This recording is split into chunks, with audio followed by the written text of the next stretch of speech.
the mages will be able to seal the breach. I heard some speak of using the Templars instead. Oh. I suppose that would work as well. If you're here to clean, Hess can get you a bucket and a broom. Anyone calls you knife here, come to me. Oh, you're her. Thren. Inquisition Quartermaster. I'm doing what I can to supply this mess. If you find what I need to fill one of my requisitions, I'd appreciate you bringing it in. What do you do here? I make sure the Inquisition troops have food in their bellies and iron in their hands. Both are important. Lots of people expecting us to be heroes, marching all day to fight the demons. Turns out heroes need to dig latrines just like everyone else. How does someone end up as quartermaster for the Inquisition?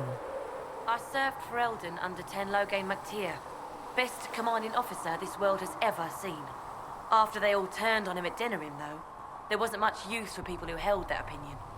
King Alistair offered my services to the Inquisition, probably to get rid of me.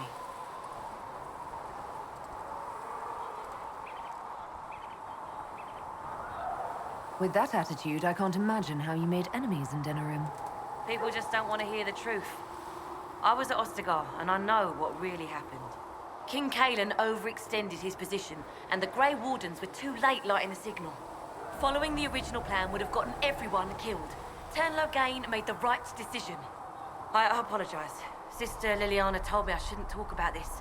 Just forget it. What did you mean when you mentioned requisitions? I'm making this Inquisition run with what we have, but we're not a real army. We're stretched thin on materials, so I've put up a requisition list for anything that could help our people. Here, take a look. You find some iron and a good logging site, maybe Harriet can get our troops better weapons. If I have material for a special order, do I bring it to you? Just take it over there. One of my boys will take the materials or jot down what you found. Farewell. Make her go with you.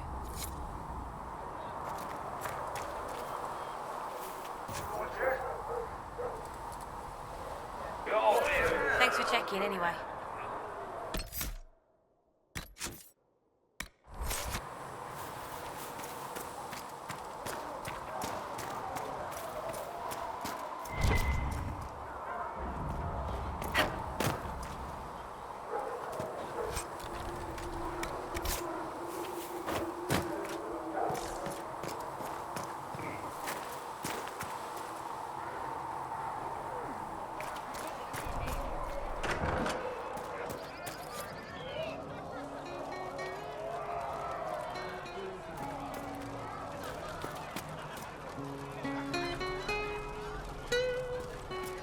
Fix the door just like you asked, Flitter. Oh, Maker bless you. Can I get you something for your trouble? Master Harriet said I should go back right away. Can I get you anything? What can you tell me about this area? Adan is Stephen's apothecary. He's been making potions and tending to the wounded as best he can. Harriet is the Inquisition smith. Whatever he can make you, Thren the quartermaster can probably find. And for anything fancier, you can try buying from Segritt. His prices aren't too high. Yet. Oh, there's also Minave. She studies beasts and things, as I understand. Farewell. Goodbye.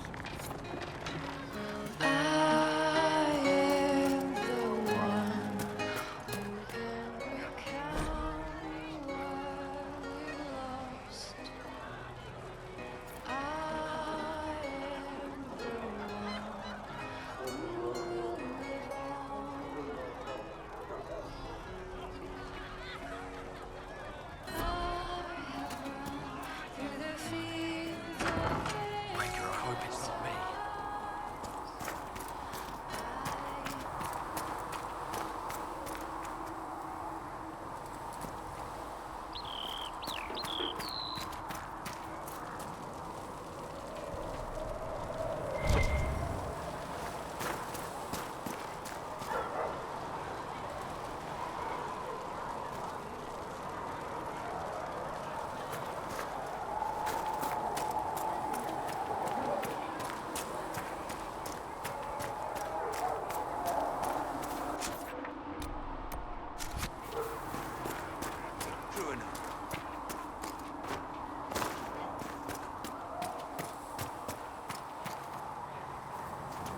chosen of Andraste, a blessed hero sent to save us all.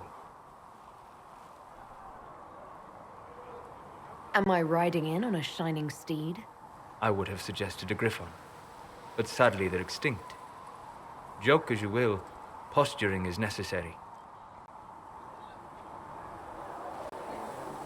I've journeyed deep into the Fade in ancient ruins and battlefields to see the dreams of lost civilizations. I've watched as hosts of spirits clash to reenact the bloody past in ancient wars both famous and forgotten. Every great war has its heroes. I'm just curious what kind you'll be. What do you mean, ruins and battlefields? Any building strong enough to withstand the rigors of time has a history. Every battlefield is steeped in death. Both attract spirits. They press against the veil, weakening the barrier between our worlds. When I dream in such places, I go deep into the Fade. I can find memories no other living being has ever seen. You fall asleep in the middle of ancient ruins. Isn't that dangerous? I do set wards. And if you leave food out for the giant spiders, they are usually content to live and let live. I've never heard of anyone going so far into the Fade. That's extraordinary. Thank you. It's not a common field of study for obvious reasons. Not so flashy as throwing fire or lightning. The thrill of finding remnants of a 1,000-year-old dream? I would not trade it for anything. I will stay there. At least until the breach has been closed. Was that in doubt? I am an apostate mage surrounded by chantry forces, and unlike you, I do not have a divine mark protecting me. Cassandra has been accommodating, but you understand my caution. You came here to help, Solus. I won't let them use that against you. How would you stop them? However I had to. Thank you. But now let us hope either the mages or the Templars have the power to seal the breach.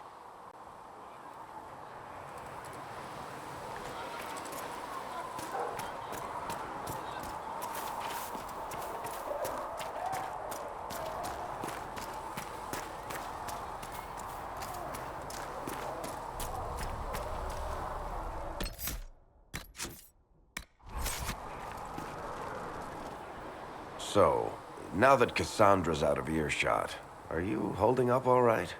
I mean, you go from being the most wanted criminal in Thedas to joining the armies of the faithful. Most people would have spread that out over more than one day.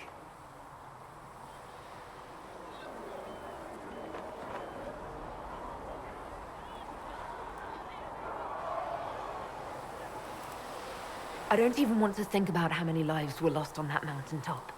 A lot of good men and women didn't make it out of there. For days now, we've been staring at the breach, watching demons and maker knows what fall out of it. Bad for morale would be an understatement. I still can't believe anyone was in there and lived. If it was that bad, why did you stay? Cassandra said you were free to go. I like to think I'm as selfish and irresponsible as the next guy, but this... Thousands of people died on that mountain. I was almost one of them. And now there's a hole in the sky.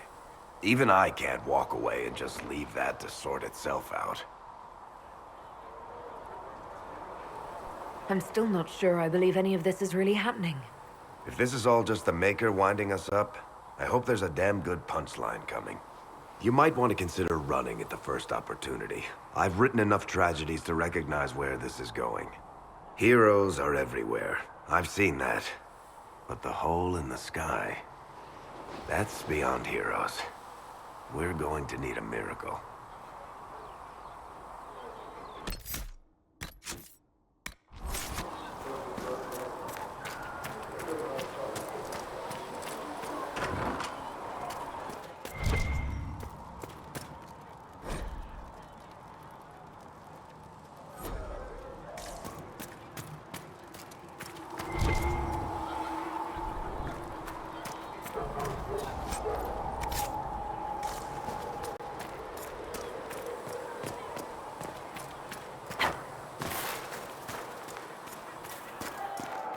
You dislike the Templars, sister?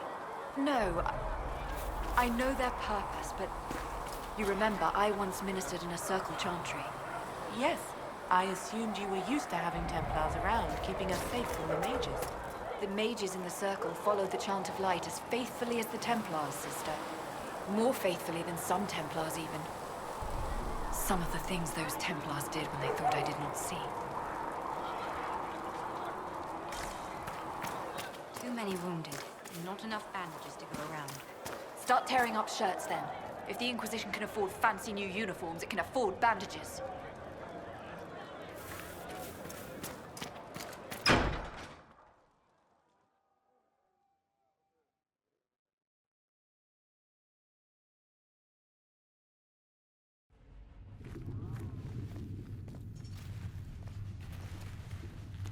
Does it trouble you?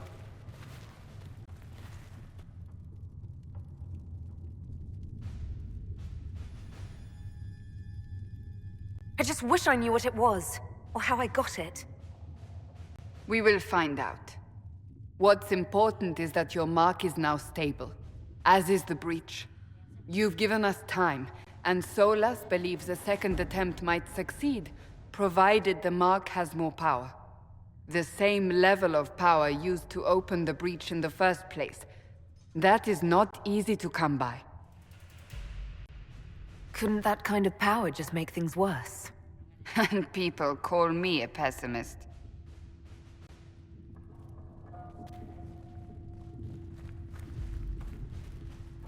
May I present Commander Cullen, leader of the Inquisition's forces. Such as they are. We lost many soldiers in the valley, and I fear many more before this is through. This is Lady Josephine Montellier, our ambassador and chief diplomat. Anderan Atishan. You speak Elven? You've just heard the entirety of it, I'm afraid. And of course, you know Sister Liliana. My position here involves a degree of... She is our spy master. Yes, tactfully put, Cassandra. Pleased to meet you all. I mentioned that your mark needs more power to close the breach for good. Which means we must approach the rebel mages for help. And I still disagree. The Templars could serve just as well. We need power, Commander. Enough magic poured into that mark. Might destroy us all. Templars could suppress the breach, weaken it, so... Pure speculation. I was a Templar. I know what they're capable of. Unfortunately, neither group will even speak to us yet. The Chantry has denounced the Inquisition, and you specifically. They still think I'm guilty. That is not the entirety of it any longer. Some are calling you, a Dalish elf, the Herald of Andraste. That frightens the Chantry. The remaining clerics have declared it blasphemy, and we, heretics, for harboring you. Chancellor Roderick's doing, no doubt. It limits our options. Approaching the mages or Templars for help is currently out of the question. Just how am I the Herald of Andraste? People saw what you did at the temple, how you stopped the breach from growing. They have also heard about the woman seen in the rift when we first found you. They believe that was Andraste.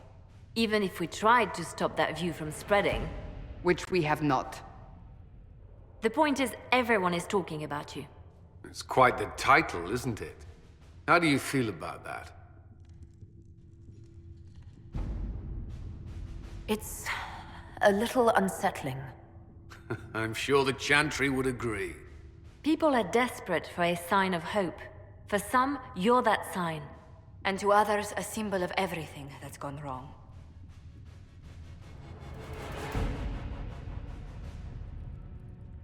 Will the Chantry attack us? With what? They have only words at their disposal. And yet, they may bury us with them. There is something you can do. A Chantry cleric by the name of Mother Giselle has asked to speak to you. She is not far, and knows those involved far better than I. Her assistance could be invaluable. I'll see what she has to say. You will find Mother Giselle tending to the wounded in the hinterlands near Redcliffe.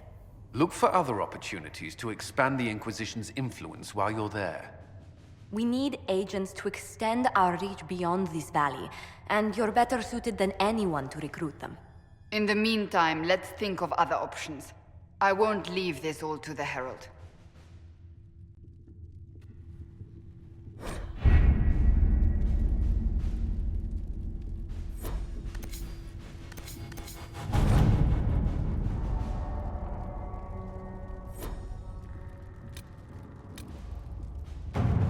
My scouts are posted on the ridges in case there's any trouble.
Let's see what we have.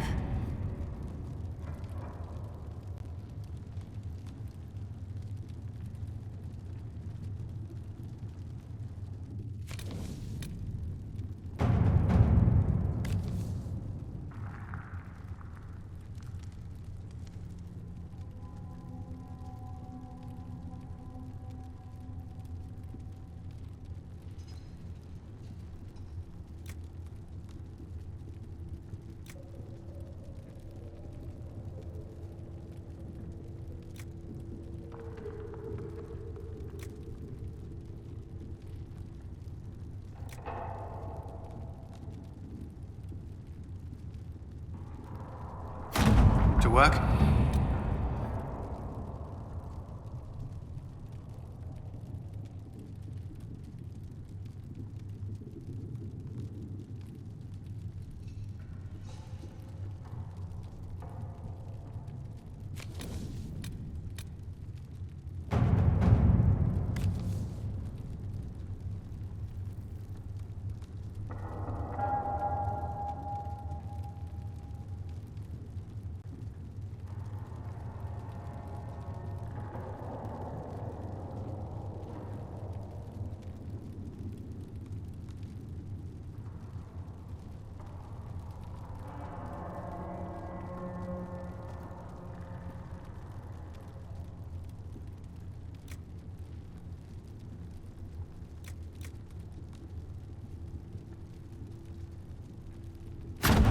At your service.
The Inquisition cannot remain, Ambassador, if you can't prove it was founded on Justinia's orders.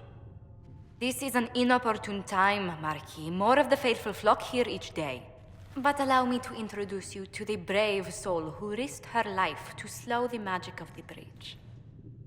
Mistress Lavellan, this is the Marquis d'Aurelion, one of Divine Justinia's greatest supporters. And the rightful owner of Haven. House d'Aurelion lent Justinia these lands for pilgrimage. This Inquisition is not a beneficiary of this arrangement.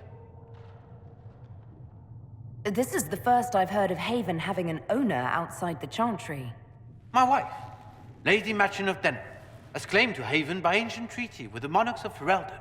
We were honored to lend its use to Divine Justinia. She was a woman of supreme merit. I will not let an upstart order remain on her holy grounds.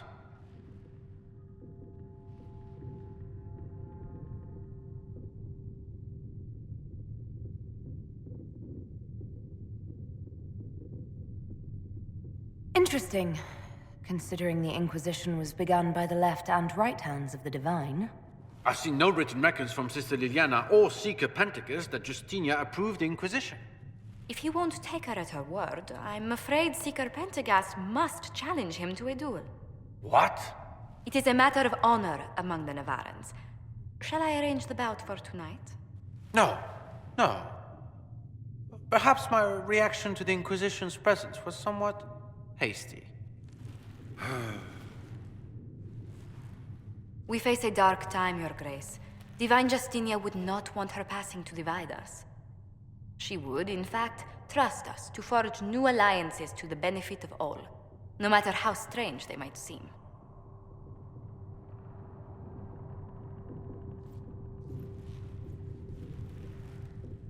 I'll think on it, Lady Montilyet. The Inquisition might stay in the meanwhile.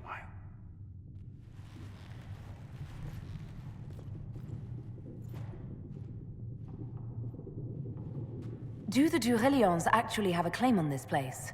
His Grace's position is not so strong as he presents it. Despite our Ferelden relations, the d'Aurelians are Orlesian. If the Marquis wishes to claim Haven, Empress Selene must negotiate with the Ferelden on his behalf. Her current concerns are a bit larger than minor property disputes.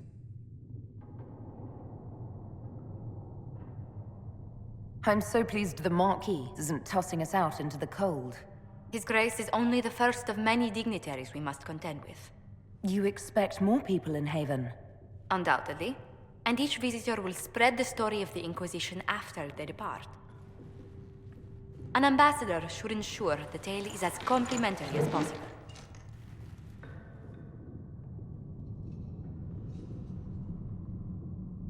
May I ask, what brought you to work for the Inquisition? Sister Liliana approached me. We've been acquainted for quite some time. For better or worse, being the Inquisition's diplomat has become as interesting as she promised. What sort of dealings have you had with nobility?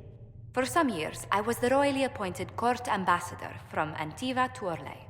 The nobility of Thedas is a rather singular sphere. Those I'm not acquainted with, I know through reputation. The Inquisition is lucky to have you as an advocate, Lady Montilyet. Thank you. Let us hope so. Thedas's politics have become agitated as of late. I hope to guide us down smoother paths. But please excuse me. I've much work to do before the day is done.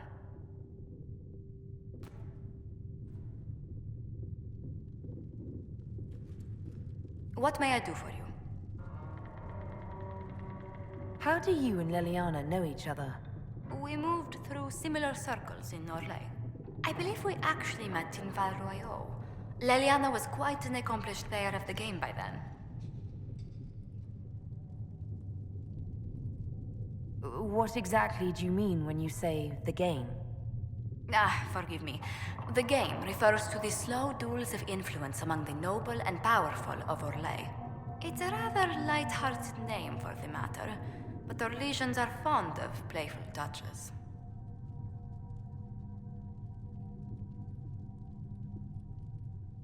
What business are the Montiliers in exactly?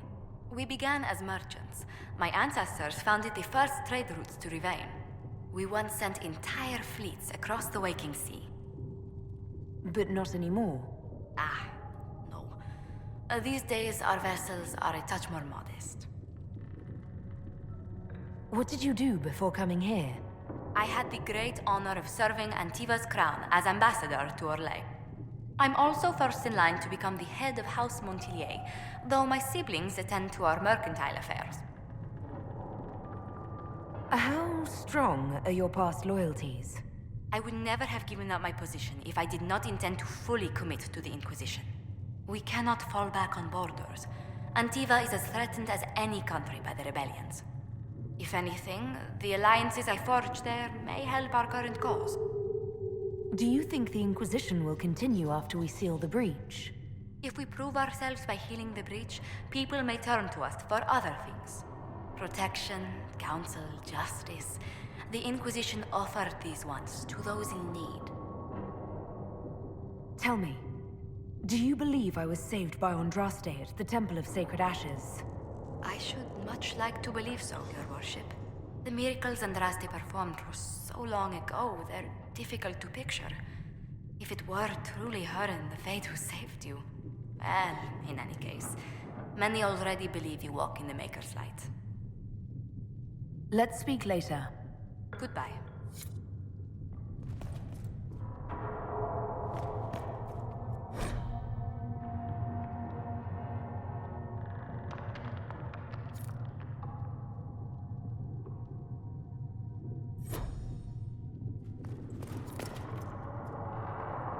You're the Herald. Or, well, the one they're calling the Herald, anyway. It's odd to see them accepting a mage as their hero. Especially a Dalish elf. One look at your face and it's clear you were never part of a circle. My name is Maeve. I research demons and other creatures. Seeker, Pentagast, and I use what I find to help the soldiers fight them. I found something the demons left behind. Can you use it? Yes, that's very helpful. Just leave it there and the Tranquil and I will examine it.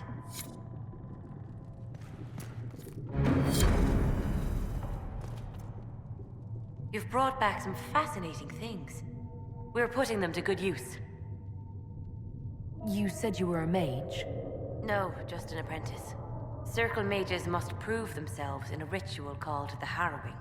I was never very good at magic. I've got just enough talent to be a danger to other people. But when the mages rebelled, people like me had nowhere to go. The Templars would have killed us. Luckily, Seeker Pentagast took me in, along with the Tranquil I was protecting. You said that you were keeping some of the Tranquil safe. Yes. The mages took some of them when my circle rebelled, but the rest were forgotten. Most circle mages look down on the Tranquil, or try to pretend they don't exist. They don't have any emotions. They can barely take care of themselves, can't defend themselves at all. It's a shame. I like them better than most people. I'm glad they have someone who cares about them. They deserve better. They're polite, they're rational, and they'll never get angry at you. When they study, they have a focus no normal person could ever match. But the Templars, even some of the mages, mistreated them just because they could. The Tranquil never fought back. If not for that, I don't know. Doesn't really matter now. I'm surprised that even an apprentice mage wouldn't join the rebellion. I don't like using magic to fight. I'm not good at it either. I liked studying. I liked performing rituals that helped us unlock the secrets of the Veil. I liked having the Templars around to keep us safe.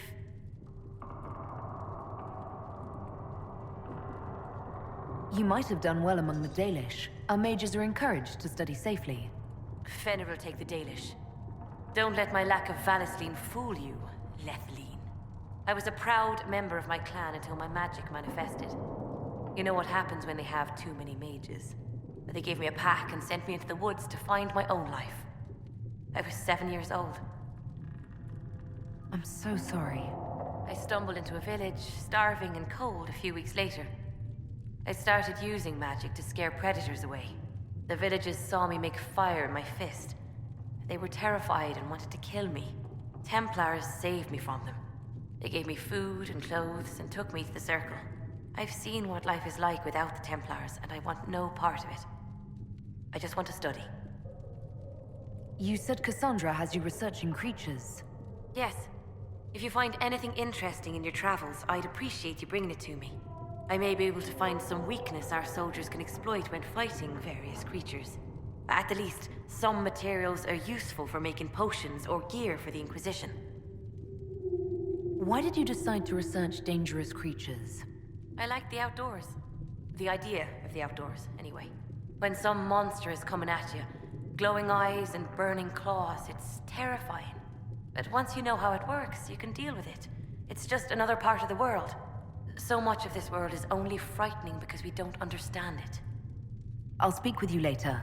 Thank you again for what you've brought back. What may I do for you? What exactly does your job entail? I meet with ambassadors from various factions and countries and cement alliances with them. We are a young cause. Diplomacy is essential to our credibility. Then you speak for the Inquisition with these nobles? I do. Someone must foster goodwill on our behalf, as well as prevent controversy as news of us spreads. How heavily are our actions scrutinized? Make no mistake, every noble house, every throne is waiting to see what the Inquisition does next. Many are willing to pledge support, if offers are made in just the right fashion. I intend to see that they are.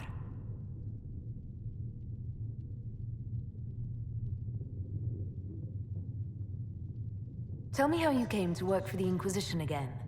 I'd been considering leaving my post in Antiva for a new challenge when Leliana recruited me. There's such unrest in Talos, and the Inquisition seems a promising method to stop it. It's to everyone's benefit if we prevent the Mage-Templar conflict from spreading further. So was it the prospect of stability that drew you here?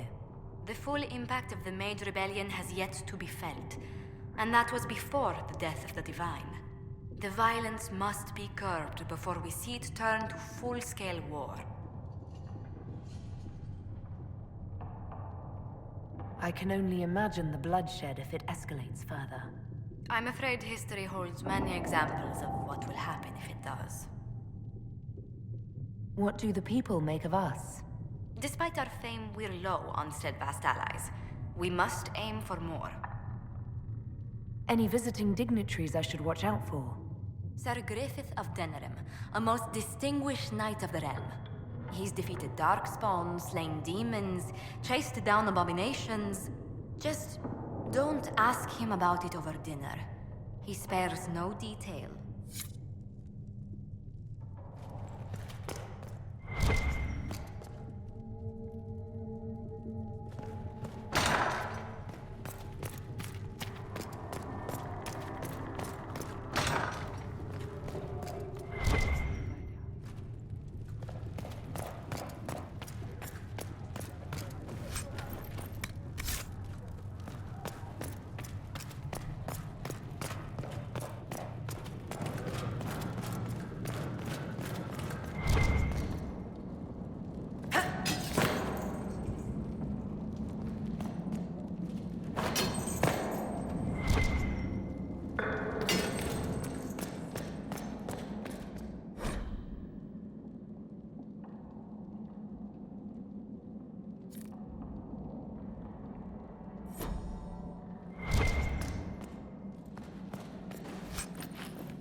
apothecary Adon wanted to know when you might be able to provide the materials he needs.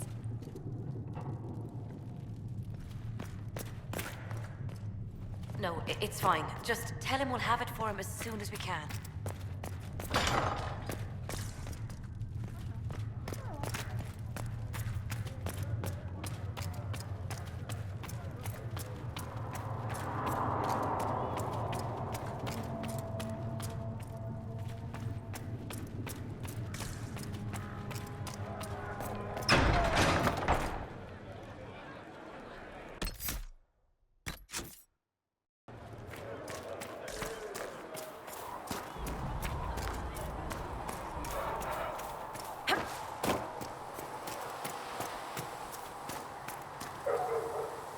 Closing the breach is our primary goal.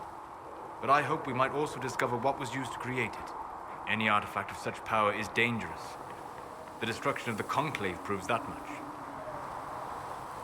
You don't think whatever created the explosion was destroyed in the blast? You survived, did you not? The artifact that created the breach is unlike anything seen in this age. I will not believe it destroyed until I see the shattered fragments with my own eyes. We would do well to try to recover whatever created the breach. Liliana's people have scoured the area near the blast and found nothing. Whatever the artifact was, it is no longer there. In any case, did you need me for anything? What do you know about the Fade? A great deal, from my wanderings. There are few hard facts, but I can share what I have learned.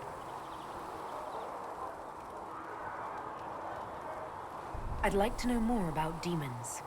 Your Dalish say the demons hate the natural world and seek to bring their chaos and destruction to the living.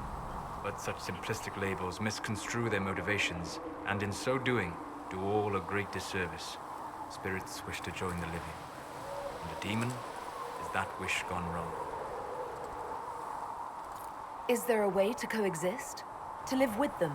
If not in peace, at least without such active confrontation. Not in the world we know today. The veil creates a barrier that makes true understanding most unlikely. But the question is a good one, and it matters that you thought to ask. I'd like to know more about the breach. Simply put, it is a tear in the veil between this world and the Fade, allowing spirits to enter the world physically.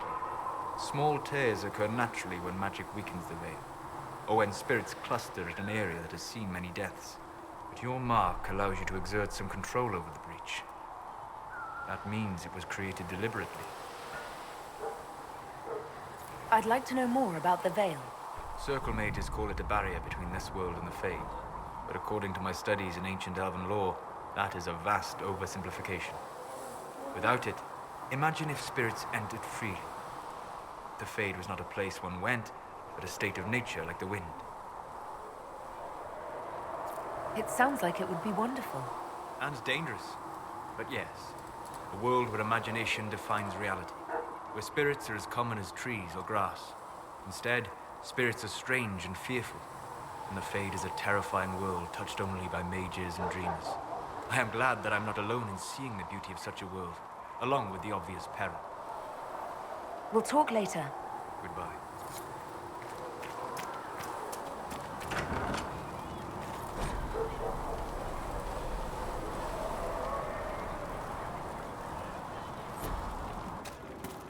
Segritt.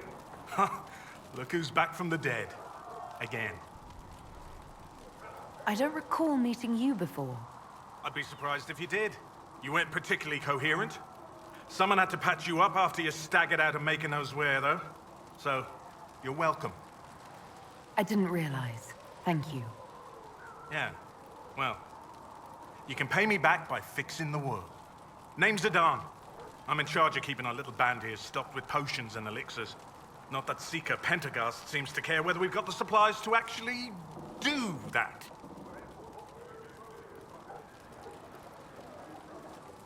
For a healer, you don't seem particularly nurturing. I'm not a healer. I'm an alchemist who's forced to play Mother Hen. You want something to burst into flame on contact with the air? Done. Gladly. Patching up wounded soldiers is a waste of my time and talents. But there are few around who can help. How are your people holding up? There's no shortage of work. That's for damn sure.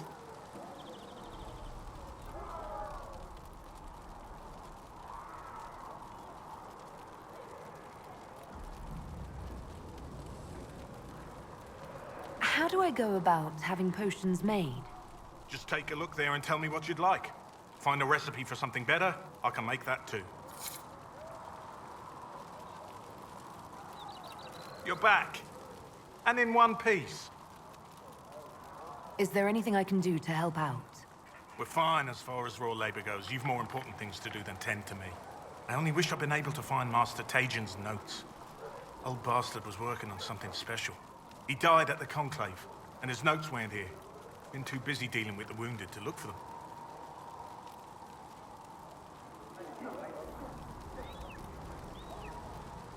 Farewell.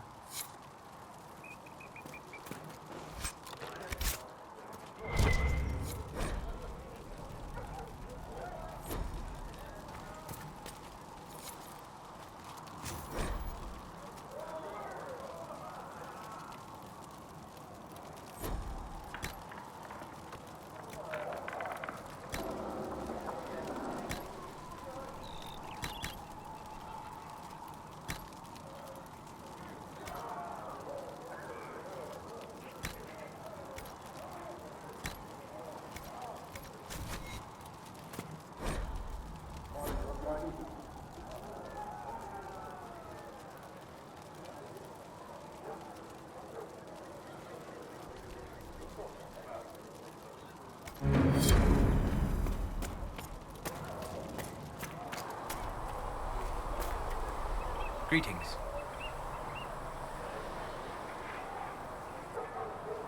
I'd be interested in hearing your opinions on elven culture. I thought you would be more interested in sharing your opinions of elven culture. You are Dalish, are you not? What's your problem with the Dalish? Allergic to Halla?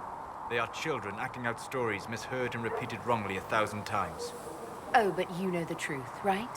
While they pass on stories, mangling details, I walk the Fade. I have seen things they have not.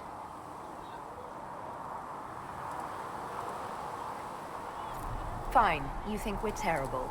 What about the alienages full of elves who aren't Dalish? Why? What would it benefit some poor man in a Ferelden alienage to learn that his ancestors strode the land like gods? It would only make him bitter, or inspire him to take a foolish risk and get himself killed. You've decided his reaction for him. Perhaps I have. If you have questions and believe the answers will help, ask.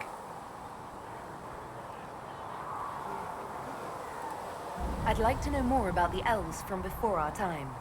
The Dalish strive to remember Hallam Shiral. But Hallam Shiral was merely a fumbling attempt to recreate a forgotten land. Arlathan. Elvanan was the empire, and Arlathan its greatest city. Place of magic and beauty, lost to time. You've studied ancient elves. What else do you know of Arlathan? We hear stories of them living in trees, and imagine wooden ramps or Dalish Erebels. Imagine instead spires of crystal twining through the branches, palaces floating among the clouds. Imagine beings who lived forever, for whom magic was as natural as breathing. That is what was lost. Are all Dalish elves like my clan? No. Your clan was unique in having enough interest in human affairs to send you to spy upon the Divine's meeting. As your clans have been separate for so long, they have all changed, adapting to the lands in which they live. Some are no more than bandits, others trade freely with humans, and some have disappeared entirely into the forests.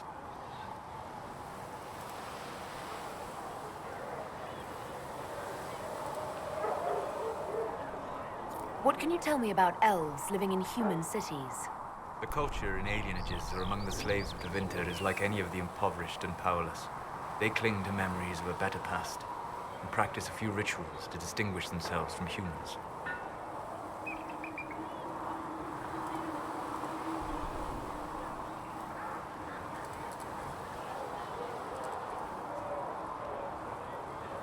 Is the magic they teach in the Circle different from the magic I learned with my people? No and yes. Magic is magic, just as water is water, but it can be used in different ways. Dalish magic is more practical, not needing chantry approval. although they still frown on blood magic. Superstition. Much of it is more subtle. A legacy from when elves were immortal.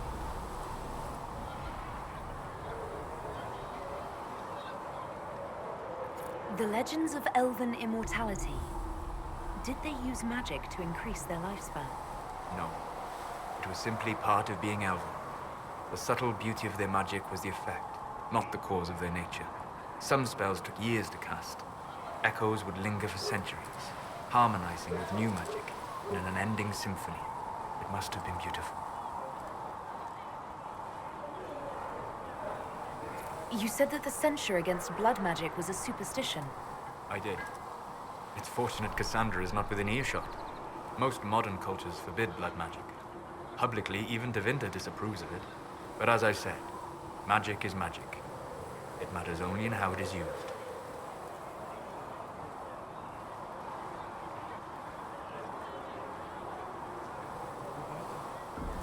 Every time I've seen blood magic used, it's been for some evil purpose. I once saw a woman stabbed in the stomach with a dagger. She died slowly, in agony. It was repulsive. If the Chantry outlawed daggers, would that stop people from using them? Of course not. Some would use daggers in secret, shamed, and some would find rebellion titillating, step down the path of depravity. So we should allow blood magic to be used freely. It works so well for the Imperium. Tevinter's foundation stones are the bones of ancient elves with slave blood for the mortar. It is an example of nothing more than gilded savagery. Pitiable in a way. They always succeed through power, so they have never had the chance to learn another way. We'll talk later. Goodbye. Hello. I'd like to know more about you, Solus. Why? You're an apostate, yet you risked your freedom to help the Inquisition. Not the wisest course of action when framed that way. I appreciate the work you're doing, Solus. I just wanted to know more about you. I'm sorry. With so much fear in the air.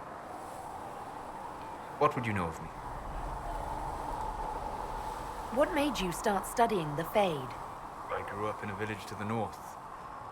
There was little to interest a young man, especially one gifted with magic.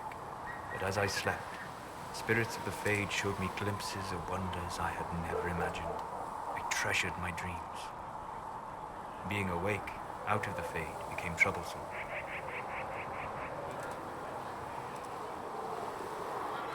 Did spirits try to tempt you? No more than a brightly colored fruit is deliberately tempting you to eat it. I learned how to defend myself from more aggressive spirits, and how to interact safely with the rest. I learned how to control my dreams with full consciousness. There was so much I wanted to explore.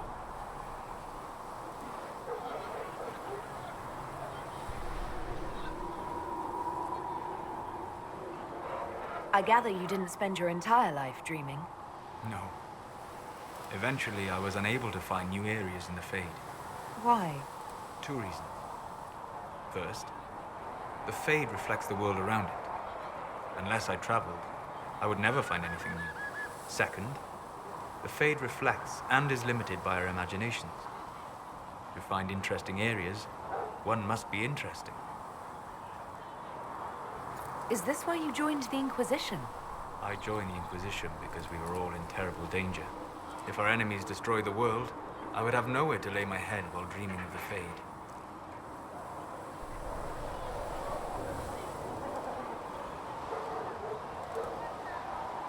I wish you luck. Thank you. In truth, I've enjoyed experiencing more of life to find more of the Fade. How so? You train your will to control magic and withstand possession. Your indomitable focus is an enjoyable side benefit. You have chosen a path whose steps you do not dislike because it leads to a destination you enjoy. As have I.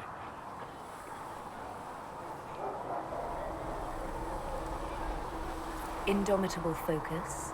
Presumably. I have yet to see it dominated. I imagine that the sight would be fascinating. You said you'd traveled to many different places.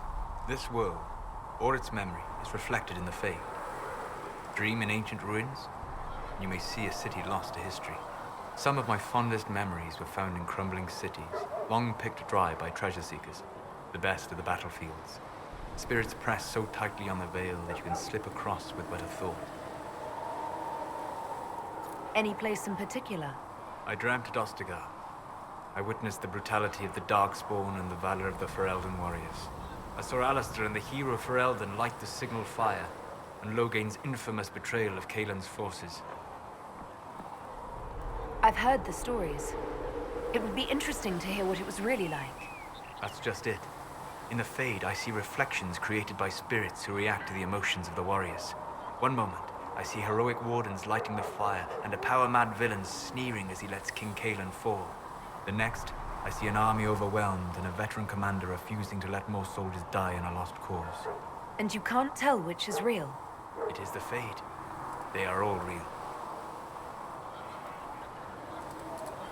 Have you always traveled and studied alone? Not at all.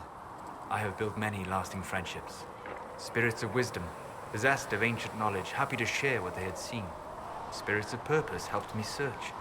Even wisps, curious and playful, would point out treasures I might have missed.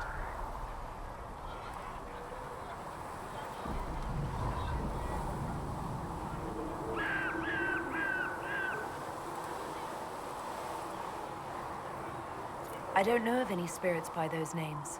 They rarely seek this world. When they do, their natures do not often survive exposure to the people they encounter. Wisdom and purpose are too easily twisted to pride and desire. You're saying that you became friends with Pride and Desire demons? They were not demons for me. Meaning? The Fade reflects the minds of the living. If you expect a spirit of wisdom to be a pride demon, it will adapt. And if your mind is free of corrupting influences, if you understand the nature of the spirit, they can be fast friends.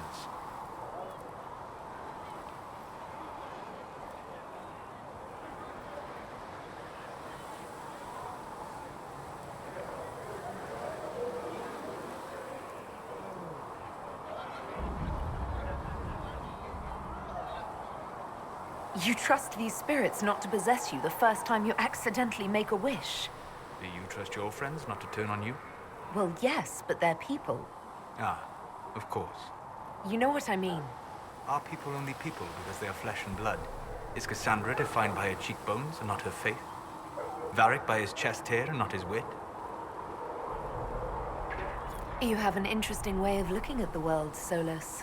I try. And that isn't quite an answer. I look forward to helping you make new friends. That should be... well... That isn't quite an answer either. We'll talk later. Goodbye.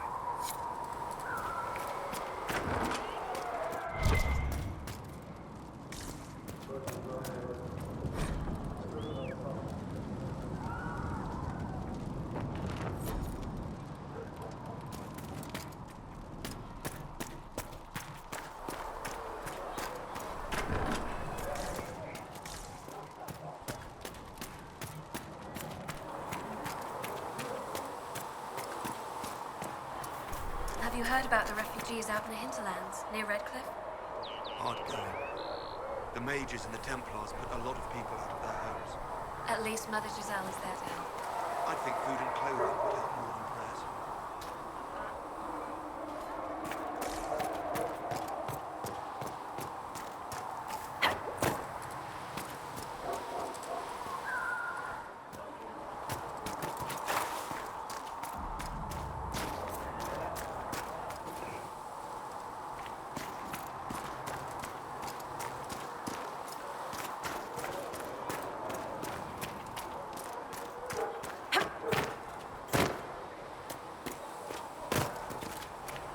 Mother Giselle is doing more for the refugees than most. Yes, whenever people are tired or hungry or sick, the Chantry is there to come and sing to people.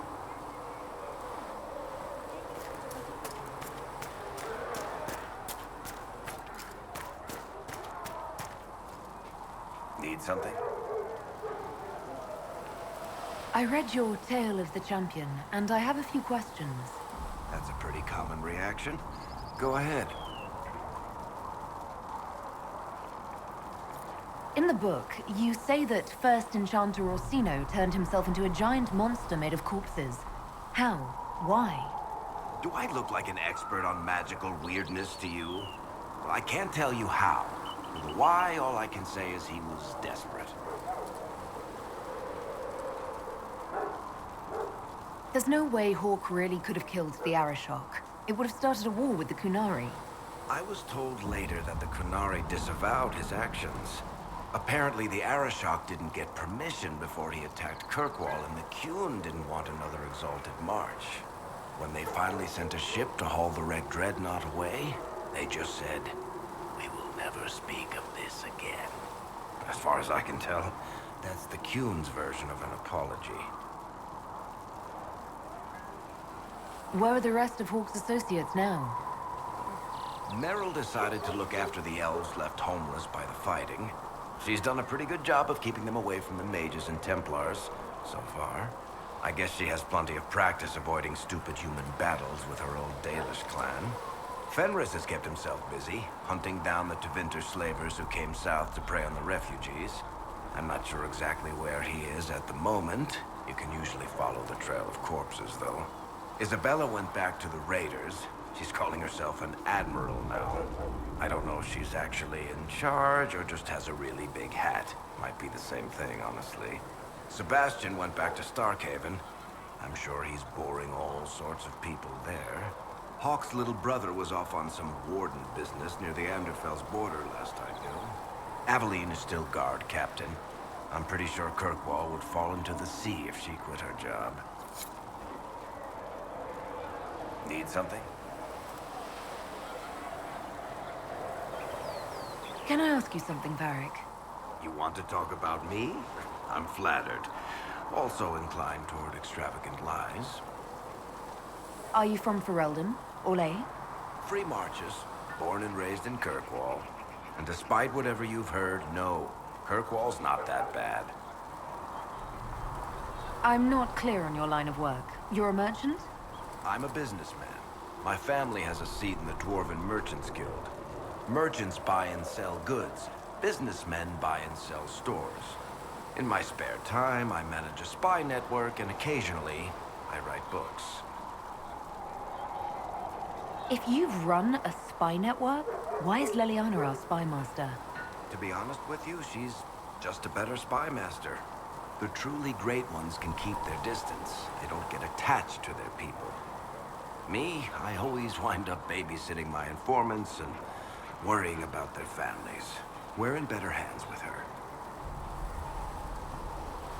How do you and Cassandra know each other? You heard about the Kirkwall Chantry being destroyed? The guy responsible used to be a friend of mine. The Seeker had questions about that, and I had answers. Where did you get that crossbow? I've never seen one like it. Bianca? She's one of a kind. Funny story. I bought a salvaged ship and found her locked in a dragonbone reinforced chest in the hold. I broke 3 dozen lockpicks and blunted 9 saws opening that trunk, but it was worth it. Who is she named for? I can't tell you. And the reason for that is? Complicated. It's the one story I'll never tell. We just have to leave it at that. Thanks, Varric. No problem. Need something? The red lyrium we found at the temple seemed to upset you. My brother Bartrand and I sort of discovered red lyrium during an expedition in the Deep Roads. We located an ancient thaig, so old it barely looked dwarven. There was this idol there made of it. Bartrand brought it back to the surface, and, well, everything's gone downhill from there. So what is it? Just another kind of lyrium? The red stuff is lyrium like a dragon is a lizard. It's not just a different color. It has a whole host of weirdness all its own. I've written to every mining cast house in Orzammar. No one's seen this stuff before or knows where it came from. What makes it special? Regular lyrium can mess you up pretty badly, but you have to ingest it for that to happen. Red lyrium messes with your mind when you're just near the stuff. You hear singing, get violent, paranoid, and then It does creepy shit. Makes things float. Brings statues to life. I've had a few alchemists studying it in Kirkwall, in shifts. Why do you have red lyrium? My brother kept a sliver when he sold it. I'm pretty sure he held on to it because it was already talking to him. That little shard drove him mad. I had him taken to a sanitarium and eventually found the fragment in his house. We brought the shit to the surface, Bartrand and I. I wanted to find out if there was a way to shut it up. So far, it looks like the answer is no.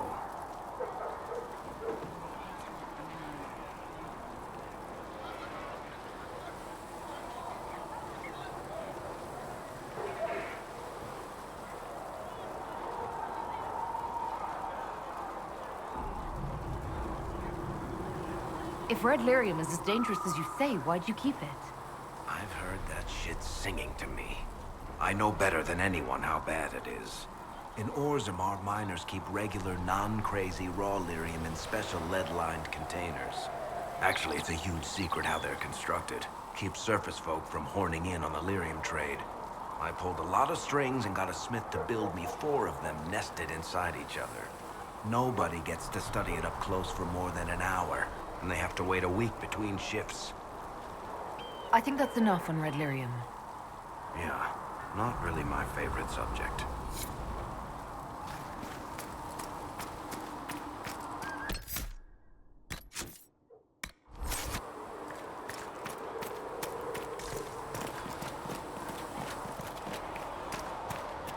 Master Harry said we weren't to sell Inquisition blades. Harry doesn't know. We've heard it.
We'll need some of your cloth for bandages.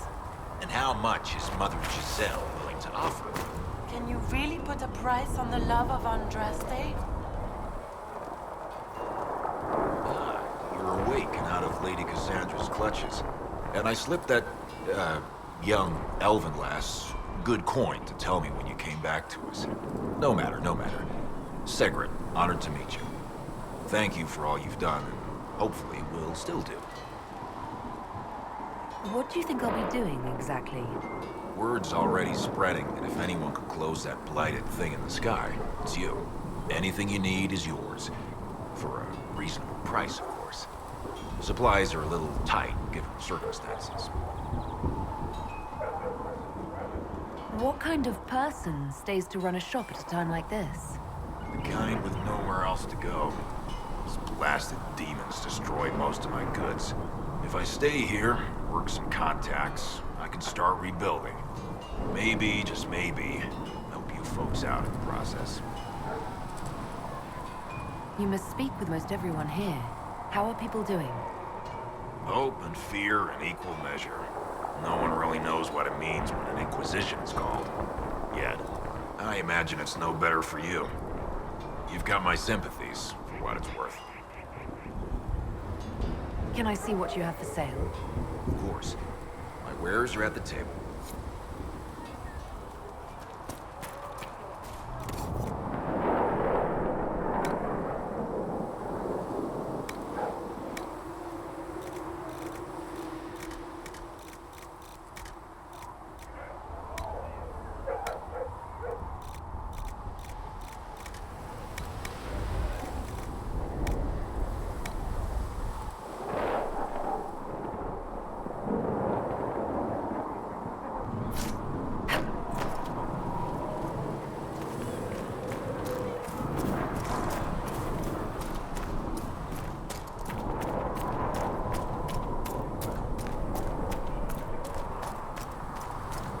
see why we need to build siege equipment.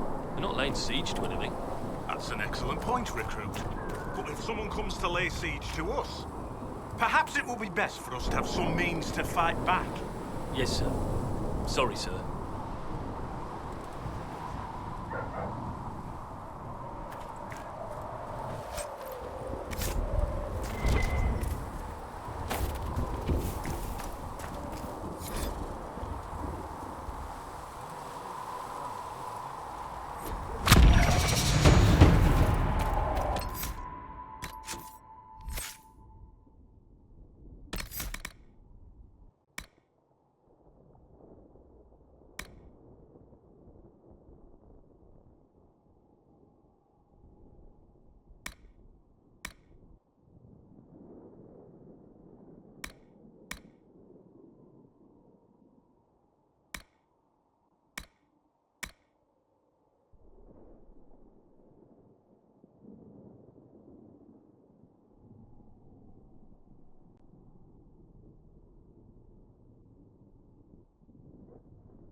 fighting anyway, sir?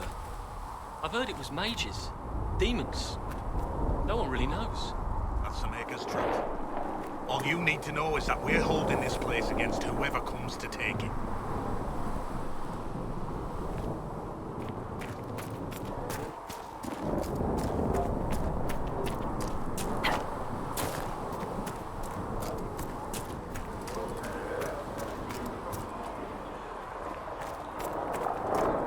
Master Harry said we weren't to sell Inquisition blades. What Harry doesn't know.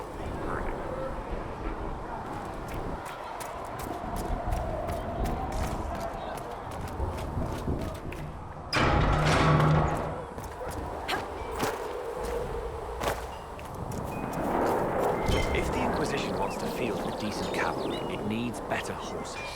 I heard Seeker Pentecost might try to acquire suitable mounts from Master Dennett in the hinterlands.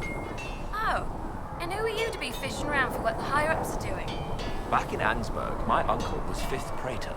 And what's that mean for you back in Arnsberg? Honestly, about as much as it does here. Flissa thought you and your men might be working up a thirst.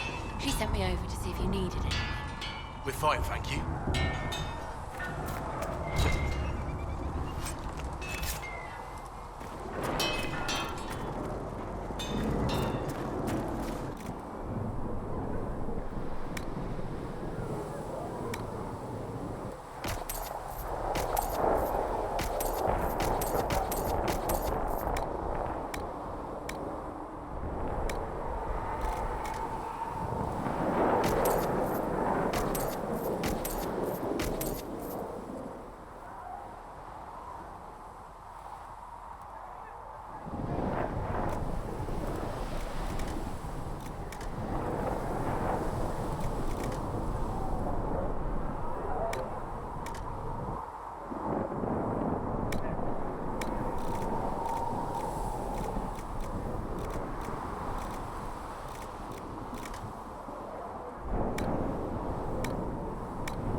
Expected you'd be by. I'm Harry, and everyone knows who you are. How's the new gear fit? Sturdy and warm. It's perfect. Good. The world's gone mad. Stock armor and blades are good against bandits, but we're not fighting bandits. My gear will see you through demons, apostates, whatever this world throws at you. So, you need custom work, something special. You bring the materials to us, we'll make it happen. How did you come to be here? Come from a little town called Lothbury. Long gone now. I was in Redcliffe when the Darkspawn hit it during the Blight. Helped rebuild. Left when royalty decided it was time to hand the place over to the bloody mages. Ended up here. Just missed the boot. Can't decide if I'm the luckiest son of a bitch walking or the exact opposite. Sounds like someone has it in for you. Don't I know it?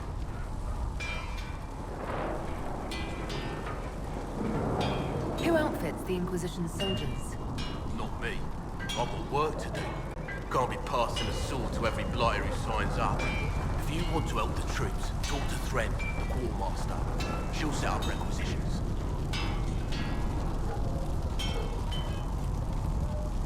Does the Inquisition not have supplies to make armor or weapons? Tough convincing traders to haul up here. Impossible to get them to risk the rare stuff, so that's on you.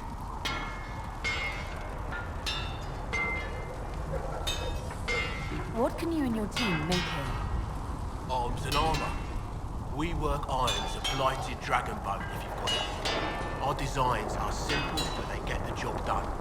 You want something fancy? Bring your own design. We'll see what we can do. Can you help improve my arms and armor? Yes. You find a new piece, pauldron or greaves, we'll take care of you. You can't just slap a new hilt on your sword in the field. Bring it here, and we'll make sure it's done right and proper. If I want something, what can you make? Start simple. Something to keep you safe. Take a look at it on the table there and we can talk. You'll need materials. We should have what you want just outside. Goodbye. Right.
Dennet's horses in the hinterlands are faster and stronger than anything we've got here.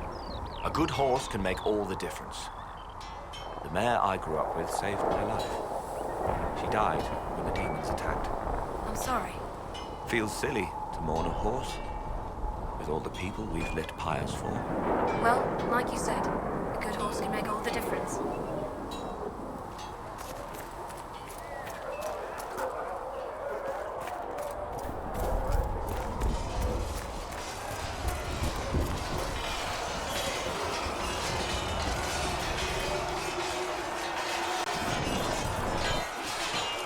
You there. There's a shield in your hand. Block with it. If this man were your enemy, you'd be dead. Lieutenant, don't hold back. The recruits must prepare for a real fight, not a practice one. Yes, Commander. We've received a number of recruits. Locals from Haven and some pilgrims. None made quite the entrance you did. I just hope I can help. As do we all. It is enough that you would try. I was recruited to the Inquisition in Kirkwall myself. I was there during the Mage Uprising. I saw firsthand the devastation it caused. Sir. Cassandra sought a solution. When she offered me a position, I left the Templars to join her cause. Now it seems we face something far worse.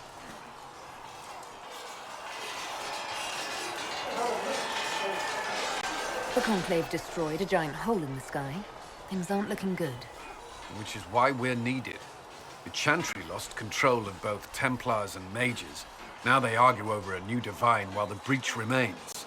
The Inquisition could act when the Chantry cannot. Our followers would be part of that. There's so much we can... Forgive me. I doubt you came here for a lecture. No, but if you have one prepared, I'd love to hear it. Another time, perhaps. There's still a lot of work ahead. Commander, Sir Ryden has a report on our supply lines. As I was saying.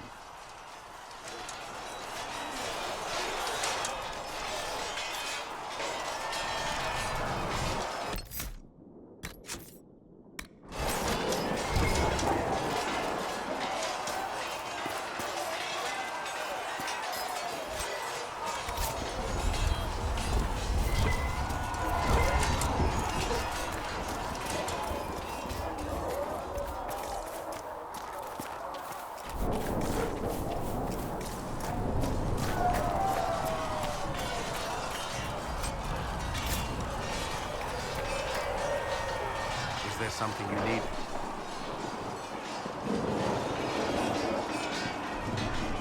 Is there anything I should know? There's a present. Why would Templars break away from the Chantry? The Order believes the Chantry no longer supports their efforts. Not to the extent they should.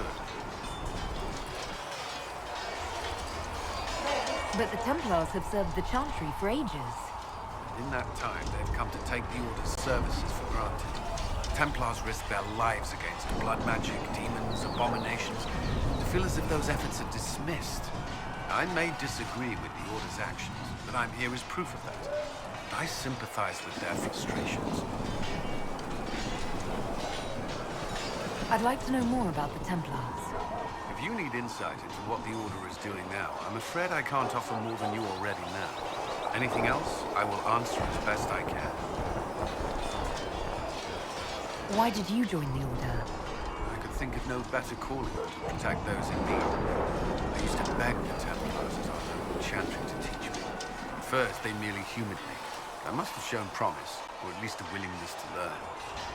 The Knight Captain spoke to my parents on my behalf. They agreed to send me for training. I was 13 when I left home. 13? That's still so young. I wasn't the youngest there. Some children are promised to the Order at infancy.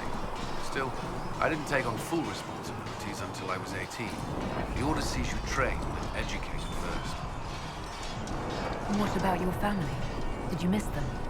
Of course, but there were many my age who felt the same. We learned to look out for one another. Before coming here, my keeper suggested I avoid Templars. Do they do anything besides hunt mages? Templars protect against the dangers of magic. Before the Order left the Chantry, that meant serving in a circle. They were also tasked with tracking apostates, or fighting demons inevitably summoned by the weak or malicious. What do you think of mages? Are they all a threat? I've seen the suffering magic can inflict, and treated mages with distrust because of it, at times without cause. That was unworthy of me. I will try not to do so here. Not that I want mages moving through our base completely unchecked. We need safeguards in place to protect people, including mages, from possession of the beast. You've lived in the Circle. What was a typical day for a Templar there? Typical. The last time I was in a circle was right before it fell apart. Nothing was typical. Before that, then? Certain rituals require a full guard. A mage's howling, for instance. I've attended a few. Most of the time, you merely maintain a presence, on patrol or in the circle, ready to respond if needed. Mages pretend to ignore that presence, but they're watching you just as closely. Do Templars and mages never speak to each other? Some do. But Templars are supposed to maintain a certain distance from their charges. If a mage is possessed or uses blood magic, you must act quickly, without hesitation. Your judgment cannot be clouded. Of course, ignoring one another does nothing to foster understanding. What does Templar training involve? There is weapon and combat training. Even without their abilities, Templars are among the best warriors in Thedas. Initiates must also memorize portions of the Chant of Light, study history, and improve their mental focus. Did you enjoy your training? Learn everything. If I was giving my life to this, I would be the best Templar I could. You were a model student. I wanted to be. I wasn't always successful. Watching a candle burn down while reciting the chant of transfiguration wasn't the most exciting task. I admit, my mind sometimes wandered. Do Templars take vows? I swear to the Maker to watch all the mages. That sort of thing. There's a vigil first. You're meant to be at peace during that time, but your life is about to change. When it's over, you give yourself to a life of service. That's when you're given a filter, your first draft of Lyrium and its power. As Templars, we are not to seek wealth or acknowledgement. Our lives belong to the Maker and the path we have chosen. A life of service and sacrifice. Are Templars also expected to give up physical temptations? Physical? Why would you... That's not expected. Templars can marry, although there are rules around it, and the Order must grant permission. Some may choose to give up more of their devotion, but it's not required. Have you? Me? No. I've taken no such vows. Lady's breath. Can we speak of something else? That's all I wanted to know. Thank you. Another time, then. Yes?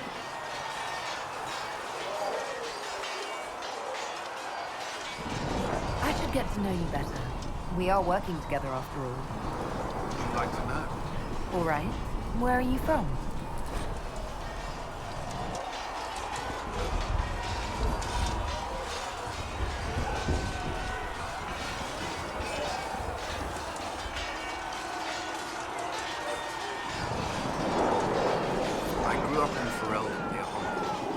Transferred to Kirkwall shortly after the Blight.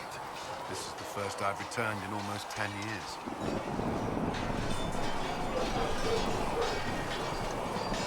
Varric's from Kirkwall. Did you two know each other? I knew he was friends with the champion of Kirkwall, but little else. We've spoken more since I joined the Inquisition, largely at Varric's insistence. Apparently I spend too much time with a serious expression on my face, and it's bad for my health. You haven't seen Ferelden in 10 years. Are you glad to be back? I was not sorry to leave at the time. I did not expect to return. Now, between the Divine's murder and the breach, I've arrived to find nothing but chaos. in Ferelden during the Blight. Did you fight Darkspawn? No. I was stationed at Ferelden's Circle Tower. The Circle had troubles of its own. I remained there during the Blight. What happened at the Circle Tower?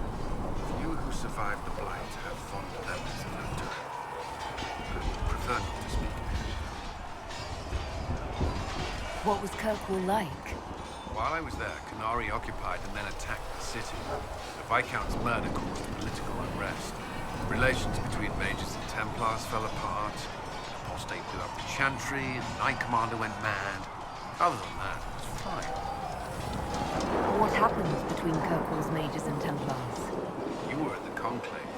You must have heard people speak of it. Yes, but you were there. There was tension between mages and Templars long before I arrived. Eventually, it reached a breaking point. There was fighting in the streets. Abominations began killing both sides. It was a nightmare. What happened then? The Templars should have restored order. Red Lyrian had driven Knight Commander Meredith mad. She threatened to kill Kirkwall's champion.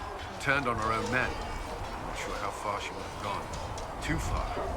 So you opposed her? I stood with the champion against her, in the end. I should have seen through Meredith sooner.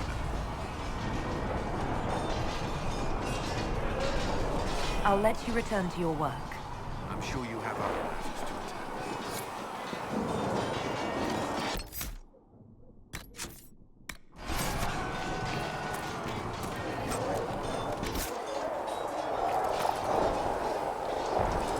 You're the one they're calling the Herald. It rather rolls off the tongue, doesn't it? No. You are a mage, and magic was meant to serve man, not rule him. Yet here you are, testing that core tenet of the Chantry. I did not join the Order to adjust my faith so easily, but I appreciate what the Inquisition is trying to do, and your role in it. Though you may find not many Templars do. We're a distrustful lot by nature. I'd like your take on the Templar Order. It's a shadow of what it was. Where once we both protected all people from the dangers of magic, we now posture and grab at power. One day, I hope the circles are again sanctuaries where mages can practice their craft. You're not going to rejoin the Order? When the temple went up, your forces rescued those few of us still alive. My life is a debt I intend to repay, however I can. Do you have any idea what caused the explosion? No, I'm just a recruit. Belief and faith doesn't get you closer to the important meetings. Though that distance did save my life. How did you come to be a Templar? It seemed the right thing to do. My family are tradesfolk in Denerim. I could have become a cobbler like my father, but this seemed better. It's a chance to uphold the Chantry's laws and help the mages through a troubled time. I'm surprised to hear that. Not all Templars want to make mages into prisoners or villains. Some of us just want to keep a balance and let you practice your craft in safety. One person trying to do something can make a difference. You should keep that in mind, Harold. I will talk to you later. Walk in the Maker's grace.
Ugh.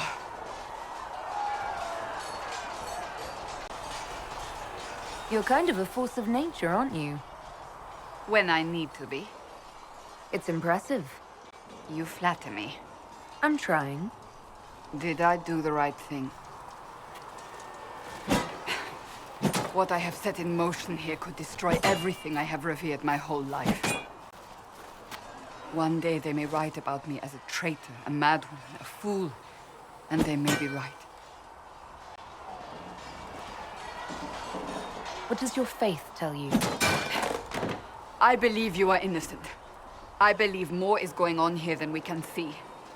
And I believe no one else cares to do anything about it. They will stand in the fire and complain that it is hot. But is this the Maker's will? I can only guess. What's going to happen now? Now, we deal with the Chantry's panic over you before they do even more harm. Then we close the breach. We are the only ones who can. After that, we find out who is responsible for this chaos, and we end them. And if there are consequences to be paid for what I have done, I pay them. I only pray the price is not too high. You didn't have any choice. Didn't I?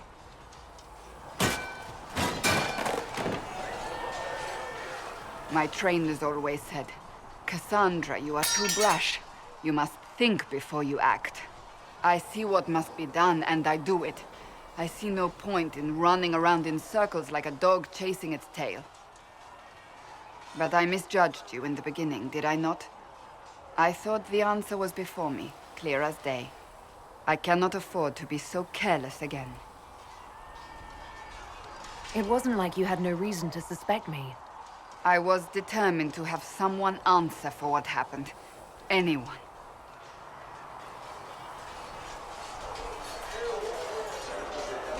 I'm curious. Do you even believe in the Maker?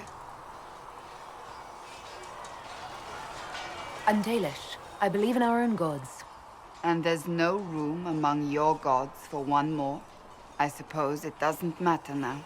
I have to believe we were put on this path for a reason, even if you do not. Now it simply remains to see where it leads us.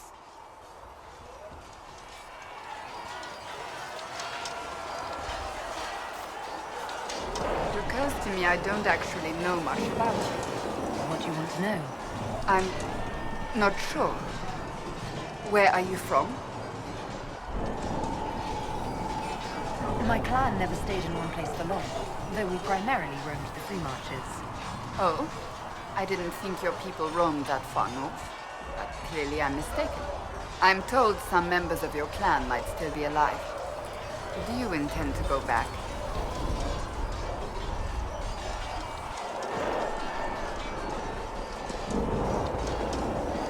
I might, once this is done. It will not be the same once you do.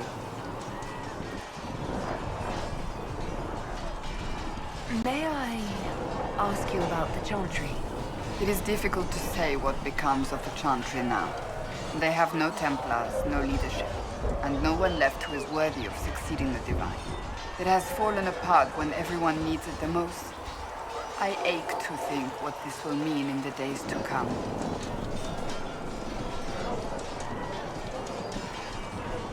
Do you really believe the Chantry is worth preserving? I do. Though I understand how someone born outside of human society might think otherwise. Cast the Chantry aside and new problems replace old ones. We will have learned nothing from history. The people need stability, and the Chantry needs a new purpose. Andraste had a dream for us. It can still be achieved. So, what should this new purpose be? A dedication to what is truly important. Instead of building cathedrals and sewing gowns for the Divine, the Chantry used to spend its coin feeding the poor. If we are to spread the Maker's word across the world, we must do so with open hearts and open hands.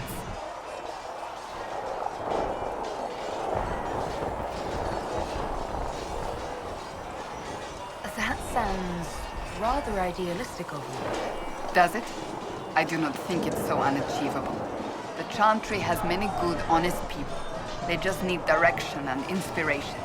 They need to be freed from centuries of adherence to tradition and ceremony. A chance for renewal is at our fingertips. It does not have to come with utter chaos.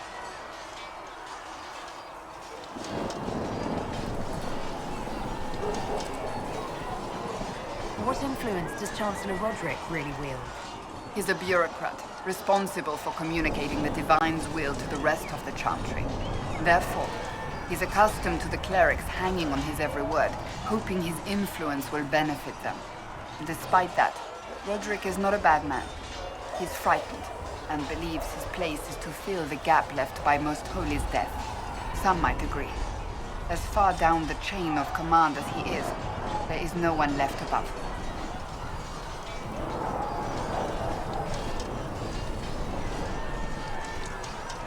How big a problem could he be? No more than he is already. He sent his message to the College of Clerics. That is the only card he had to play. Dealing with him further only lends him credibility he doesn't deserve.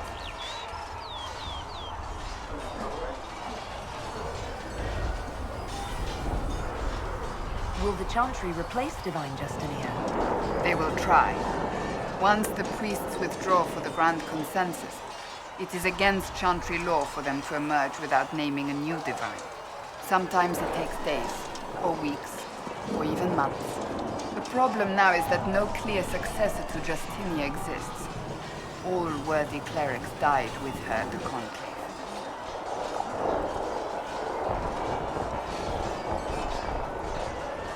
So what happens if they can't agree on someone? Theoretically, they will argue until exhaustion takes them or they see reason. Practically, however, if the Grand Consensus goes on too long, the Chantry will crumble. Any cleric with ambition but little sense will see this as her one chance, and plenty of such clerics exist. We shall see what happens. The Inquisition must act in the meantime. If they do choose a new Divine, will you serve her? That depends on whether she would have me. I am a rebel now, remember? And even if she would, I do not know. It would depend on what type of Divine she is. I am no longer in a position to follow blindly, and no new Divine could expect such obedience now. I'm surprised you rebelled against the Chantry. I left my own order when they took the wrong path. It is no different. But in neither case did I stop caring. Indeed, I care so much that I feel drastic action is necessary. I suppose history shall one day judge my actions. Thank you. Yes?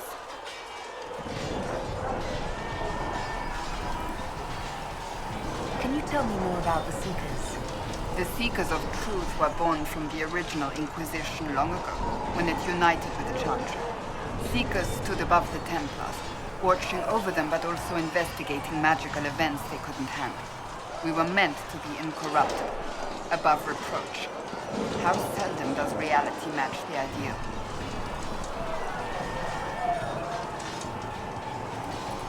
But what are Seekers exactly? Those who know anything of us think we are Templars. We do not use lyrium, however. Our abilities are different, as was our original purpose. We disciplined the Templars and were accountable only to the Divine, and not even her, truthfully.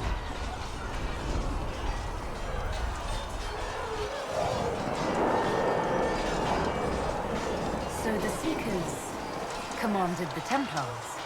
No. The Order didn't assume command until after the rebellion. The Templars have always feared us. When a Seeker arrived at a circle, they knew trouble was afoot. That kind of power is troubling. You begin to think you are the only one who can solve the world's problems. If you don't see a problem, it doesn't exist. If someone insists it does, they are the blind ones.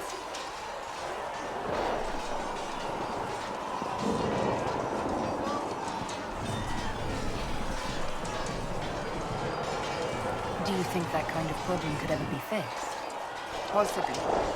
Though the Seekers themselves would need to change. They were clearly not willing to, even though they abandoned everything they stood for to avoid it. In my heart, I believe they can still be salvaged, but not by their own hands.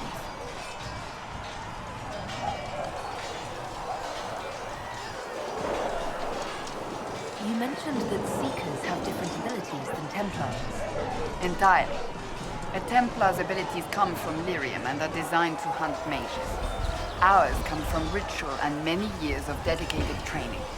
We cannot be possessed by demons and are immune to mind control. Useful considering our role. Seekers can gain other gifts, but that depends on the individual.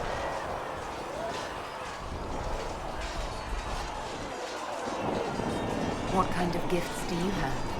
I can set the lyrium within a person's blood aflame. Both mages and Templars bend before my will. Some Seekers use it to interrogate, others simply to paralyze. Once there was a Seeker who could use it to kill. That particular gift is considered rare.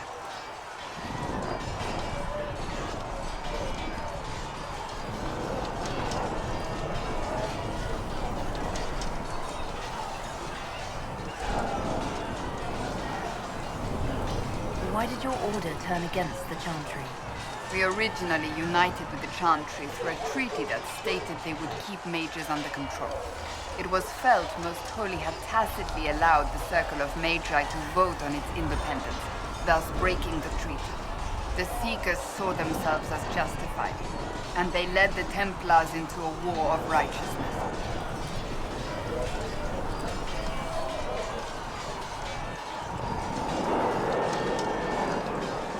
You sound like you disagree. We knew what was happening at Kirkwall, where the Mage Rebellion began. We looked into reports of Knight Commander Meredith's harsh treatment of her charges years earlier. But we found so many shocking cases of magical corruption, it was decided her actions were justified. If we'd been there when it happened, if we'd looked harder at the root causes,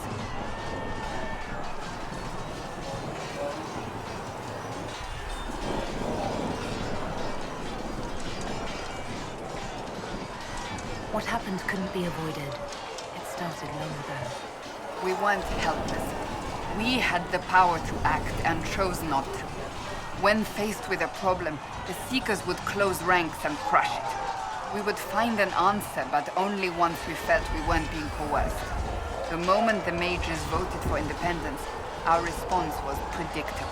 It was difficult to watch.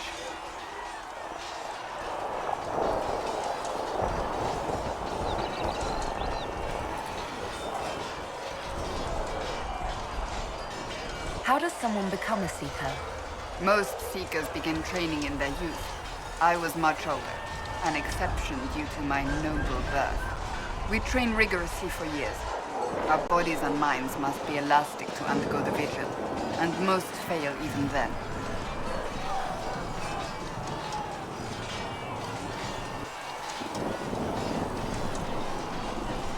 Is the vigil some kind of initiation?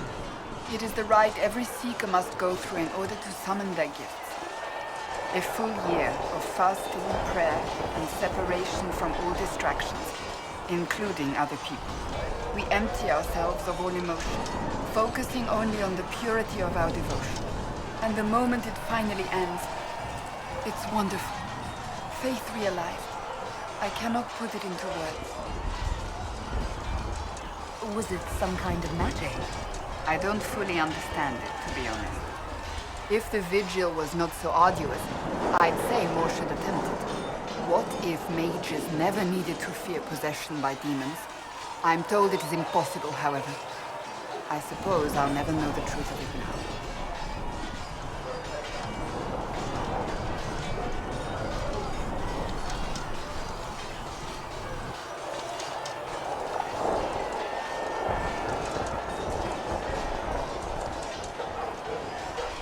I've no more questions. Do you need something? I'd like to get to know you better. You would? Is that a problem? Not entirely. I'm just curious as to your motivation.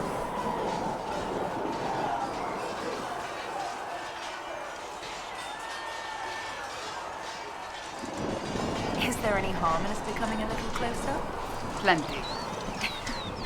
Is that right? As you wish. My name is Cassandra Pentegast, daughter of the Royal House of Navarra, 78th in line for the Navarran throne. I joined the Seekers of Truth as a young woman, and was with the Order until they withdrew from the Chantry. I remained as the Divine's right hand, carrying out her order to form the Inquisition. And here we are. That's all there is to know, my lady. You're a member of Navarra's royal family. The Pentegasts are a very large clan. Half of Cumberland could say the same. Really? No, but it feels that way. I have hundreds of relatives so distant they need charts to prove we're related at all. And they have them. Oh yes. The Pentegasts value their precious blood like it runs with gold.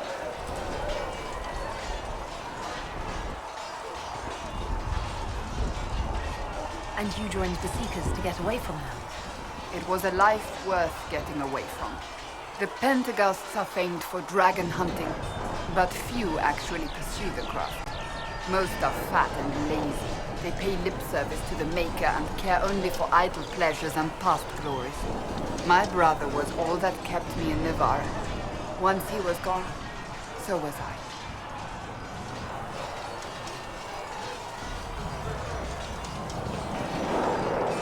Tell me about your brother. I would prefer not to speak of Anthony. Another time, perhaps. You don't seem to like your homeland much. My family polluted it for me. What little I saw of my homeland was through the bars of a gilded cage. My uncle treated me like a porcelain doll to be placed on a shelf and dusted only when necessary. Thus I did not see Navarra, the real Navarra, until much later. By then I realized I knew it not at all.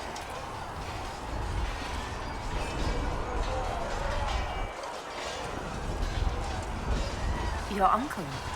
What about your parents? They had the misfortune of taking the wrong side in the second attempt to overthrow King Marcus.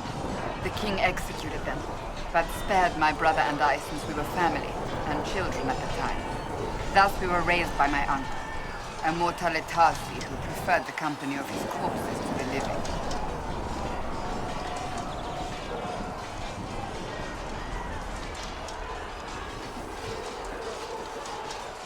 Your uncle was a mortalitasi?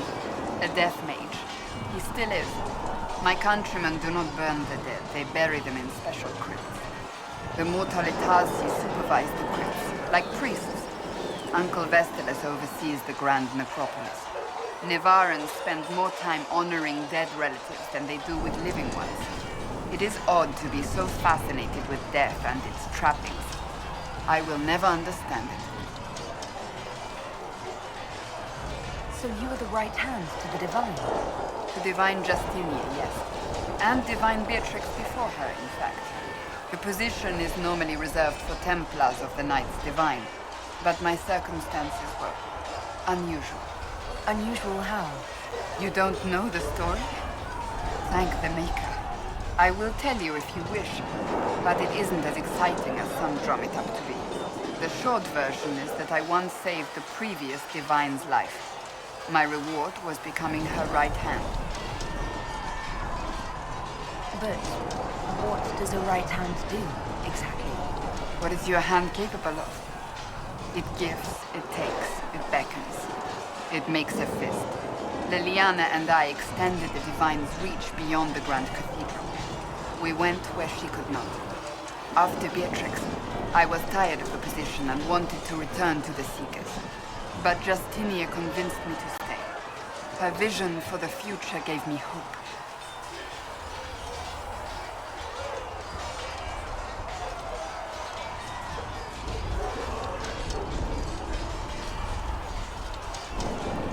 You thought she could really change things? Justinia knew the war was coming long before it began.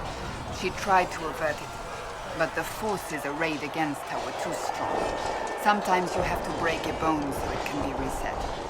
That's where the Inquisition comes in. It was to be the answer. A means to preserve as well as an agent for change. I only wish she had lived to see it.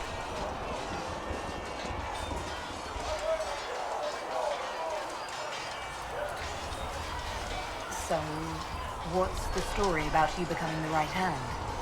Sweet Andraste, do you really want to hear that? It was, what, 18, 20 years ago? Some still discuss it like it happened yesterday. The tale gets bigger each time it's told. I barely recognize myself within it now. That's what happens with stories that become legends. I am not a legend, nor was I then. I was a young woman barely out of training. To hear others tell it, I alone saved divine Beatrix from a horde of dragons sent to assault the Grand Cathedral. Rather impressive for such a young seeker, wouldn't you say? And the truth is? I stumbled upon a conspiracy to kill Beatrix. A Templar Knight Commander was at its heart, and there was a dragon battle at the Grand Cathedral, but I had help from loyal mages who rallied to the cause. They freed the dragons from magical control. Without them, the Divine and I would both have died. Yet I became the right hand, and they are forgotten.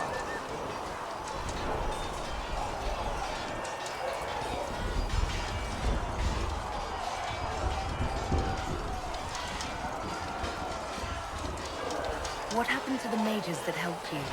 They went back to their circles, with rewards and privileges and most holy gratitude. Many of them died at the conclave.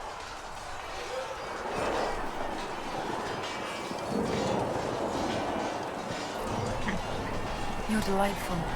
You know that? No, I do not know that. I object. There is nothing delightful about me. I beg to differ. I think I preferred you in the stocks. I'll let you get back to work.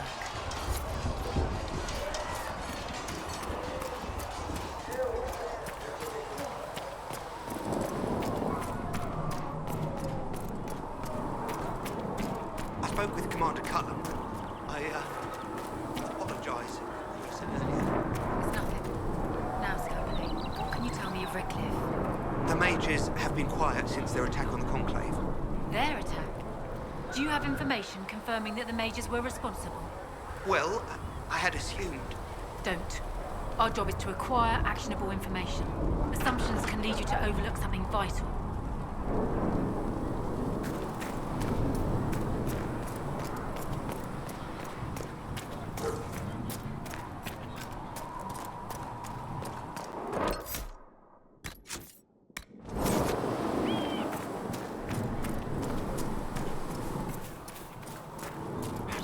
Close that huge hole in the sky. Ally with the Templars, I'd imagine. I've seen them weaken magic. What about the rebel mages? Rebel mages probably made that damn breach. Blessed are the peacekeepers, the champions of the just. Blessed are the righteous, the lights in the shadow. In their blood, the Maker's will is written. Is that what you want from us? Blood? To die so that your will is done? Is death your only blessing? You speak for Andraste, no? What does the Maker's prophet have to say about all of this? What's his game?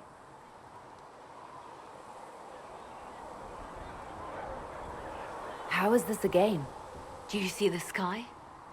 What about the temple ruins? The bones lying in the dust? Even if you didn't support the Divine's peace, you wouldn't call this right. Who could? So many innocent lives. The faithful murdered where the holiest of holies once stood. If the Maker willed this, what is it if not a game or a cruel joke?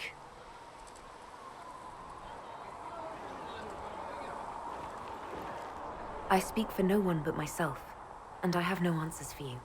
You probably don't even worship the Maker. Lucky. He asks a lot. The Chantry teaches that the Maker abandoned us. He demands repentance for our sins. He demands it all. Our lives, our deaths. Justinia gave him everything she had, and he let her die.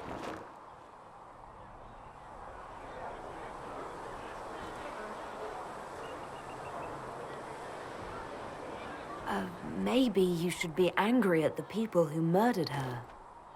If the Maker doesn't intervene to save the best of his servants, what good is he? I used to believe I was chosen, just as some say you are. I thought I was fulfilling his purpose for me, working with the divine, helping people. But now she's dead. It was all for nothing.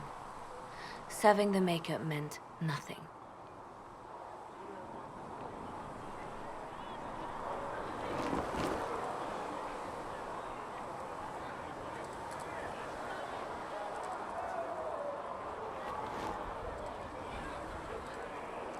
Maybe you have another purpose.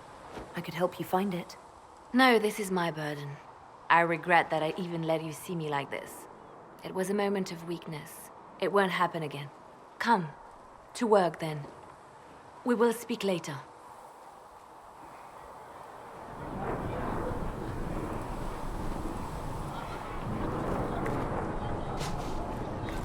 So it's true. Butler has stand on us. I hope my hunch was wrong. You knew him well? Not as well as I thought. Show me the report. There were so many questions surrounding Farria's death. Did he think we wouldn't notice? He's killed Farria, one of my best agents, and knows where the others are. You know what must be done. Make it clean. Painless if you can. We were friends once. Wait. What are you doing? He betrayed us. He murdered my agent. And you'd kill him, just like that. You find fault with my decision? We can't solve our problems with murder. And what would you suggest? Leave him be. Butler's betrayal put our agents in danger. I condemned one man to save dozens. I may not like what I do, but it must be done. I cannot afford the luxury of ideals at a time like this.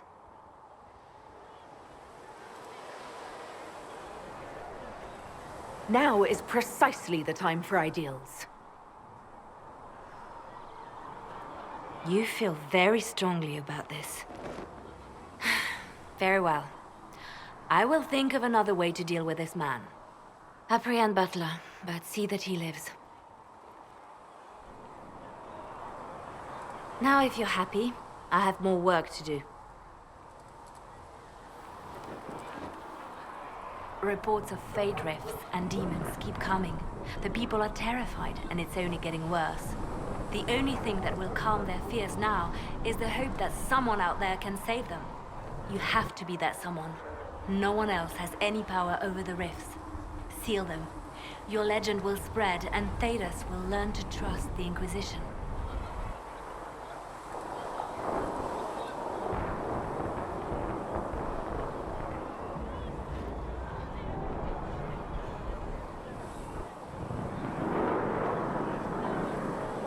Why do you want me to seek out the rebel mages?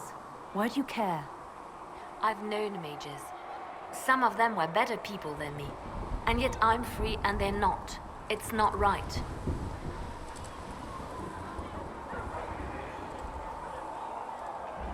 They called you the left hand of the divine. That they did?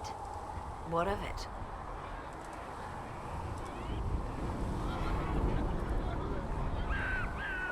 I'd like to hear about Justinia. What was she like? A friend. A mentor. Like me, she had secrets, made mistakes. It made her human. I think her followers responded to that.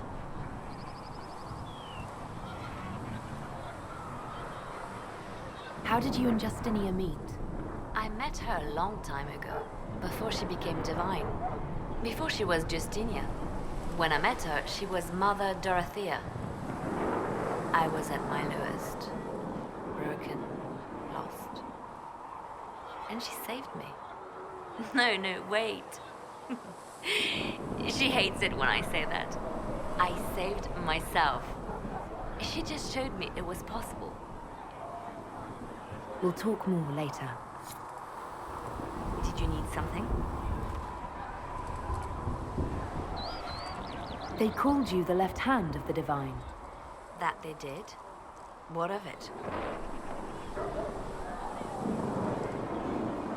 What What is the point of an Inquisition? Justinia would have started the Inquisition if the Divine Conclave failed to restore peace. She hoped that with enough support, we could challenge the very tenets of the Chantry. She wanted the Chantry to treat the mages fairly. But sometimes I wonder, why stop at mages? The Chantry has committed many injustices. If we're going to change it, why not change the whole thing? It's just a thought. None of this will be possible if we fail. I'm sorry she didn't live to see the Inquisition.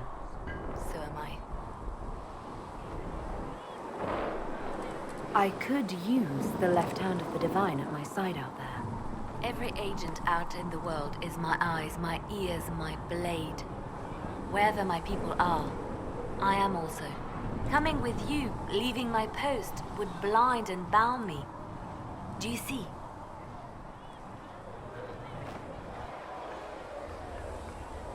What exactly does the left hand of the Divine do? A Divine always has enemies, and Justinia had more than most. I protected her. I watched, had an ear to every door. I identified threats, and I dealt with them. Why did Justinia have so many enemies? There were many who felt she was unfit to be divine.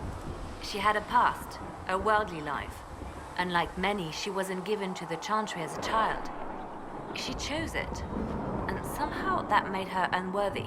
And because they thought she was unworthy, they wished her harm.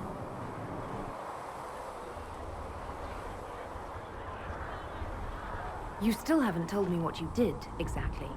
I handled difficult situations that couldn't be resolved through more delicate means. We'll talk more later. Did you need something?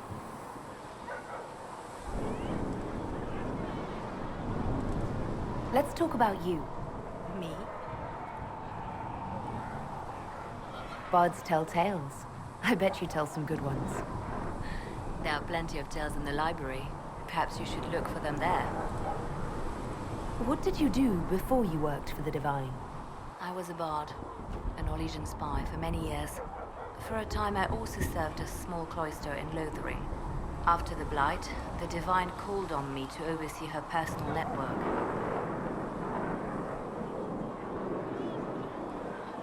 Can you teach me to be a bard? Being a bard is so much more than being a spy. It involves a keen understanding of politics, the ebb and flow of influence, the great game. The Bards is an intricate dance where a smile can be sharper than any dagger. The best way to learn is to immerse yourself in it. Perhaps when this is all over, I'll teach you. I should leave you to your work. We can always talk later. I'm listening.